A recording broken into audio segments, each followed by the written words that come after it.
বঙ্গোপসাগরে তৈরি হচ্ছে নিম্নচাপ। আজকের দিন থেকে বঙ্গোপসাগর থেকে এই নিম্নচাপগুলি ত্রিপুরা বাংলাদেশের উপর প্রবেশ করবে, যার কারণে ভারী থেকে অতি ভারী বর্ষণের পূর্বাভাস রয়েছে আজকের দিন থেকে আগামী 20 তারিখ পর্যন্ত। একটানা 4 থেকে 5 দিন দক্ষিণবঙ্গে বিশেষ করে বাংলাদেশ এবং ত্রিপুরা রাজ্যে বৃষ্টির সম্ভাবনা আছে।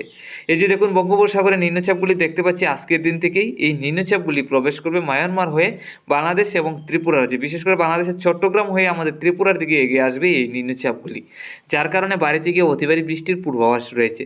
তো বন্ধুরা, এখন দেখে নিচ্ছি আজকে এবং আগামীকাল কোন কোন জেলায় কী পরিমাণ বৃষ্টির পূর্বাভাস আছে এবং কোন কোন জেলায় বৃষ্টি হবে। এছাড়া আগামী দিনগুলিতেও কী পরিমাণ নিম্নচাপ থাকবে।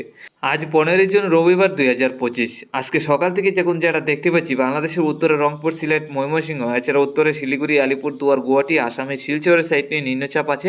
আর এসব জেলায় বৃষ্টির পূর্বাভাস রয়েছে। আমরা যেটা দেখতে পাচ্ছি এসব জেলায় চিটাপোটা বৃষ্টিও সকাল থেকে আছে হয়তো।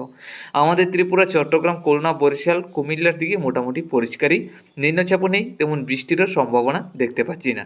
আজকে দুপুরের মধ্যে গেলে এই নিম্নচাপটা বাড়বে, মায়ানমার হয়ে চট্টগ্রাম এবং আমাদের ত্রিপুরা রাজ্যের দিকে প্রবেশ করবে, যার কারণে হালকা থেকে মাঝারি ধরনের বৃষ্টি থাকবে ঢাকা, কুমিল্লা, খুলনা, বরিশাল, চট্টগ্রাম, আমাদের ত্রিপুরায়।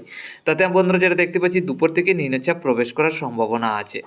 বিকাল থেকে সন্ধ্যা রাত্রির মধ্যে গেলেও এই নিম্নচাপটা থাকবে আমাদের ত্রিপুরা, চট্টগ্রাম, ঢাকা, কুমিল্লা, এছাড়া আসামের শিলচর, বাংলাদেশের সিলেটের দিকে, যার কারণে বৃষ্টির সম্ভাবনাটা আজকে দুপুর থেকে বিকাল এবং সন্ধ্যা রাত্রির মধ্যে আমাদের ত্রিপুরা, চট্টগ্রাম, ঢাকা, কুমিল্লা, সিলেট, আসামের শিলচরের দিকে থাকবে। আর এইসব জেলায় দুপুর থেকে বিকাল, সন্ধ্যা রাত্রির মধ্যে হালকা থেকে মাঝারি ধরনের বৃষ্টি হবে। আগামীকালকের মধ্যে যদি চলে যায় তাহলে দেখতে পাচ্ছি আগামীকাল সকাল থেকে বাংলাদেশের উত্তরে রংপুর, এছাড়া উত্তরবঙ্গে শিলিগুড়ি, আলিপুরদুয়ার, গুয়াহাটি, আসামের শিলচরের দিকে নিম্নচাপ থাকবে আর এইসব জেলায় বৃষ্টি হবে।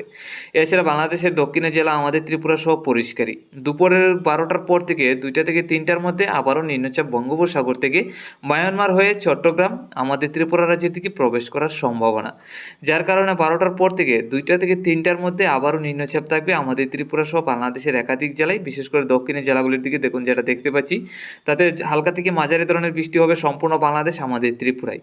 বিকাল থেকে সন্ধ্যা রাত্রির মধ্যে গেলেও এই নিম্নচাপগুলি আমাদের ত্রিপুরা হয়ে চট্টগ্রাম এবং বাংলাদেশের দক্ষিণের জেলাগুলির দিকে থাকার সম্ভাবনা।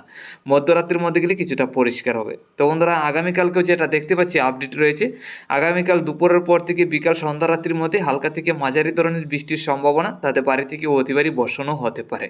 এর মধ্যে থাকবে দক্ষিণের দমকা ঝোড়ো হাওয়া ত্রিপুরা বাংলাদেশের উপর। তো বন্ধুরা, এই ছিল আজকে এবং আগামীকালকের আপডেট। এখন আগামী দিনগুলিতে নজর রাখলে 17 তারিখের মধ্যে বৃষ্টির সম্ভাবনা আছে অনেকটাই। 18 তারিখের মধ্যে ঝড় বৃষ্টির সম্ভাবনা আছে, মেঘলাভাব থাকতে পারে। 19 তারিখ 20 তারিখের মধ্যে গেলেও আমরা দেখতে পাচ্ছি বাড়ি থেকে অতি ভারী নিম্নচাপ থাকবে, যার কারণে বৃষ্টি হবে। আগামী 20 তারিখ পর্যন্ত বঙ্গোপসাগর থেকে নিম্নচাপ প্রবেশ করবে ত্রিপুরা বাংলাদেশে।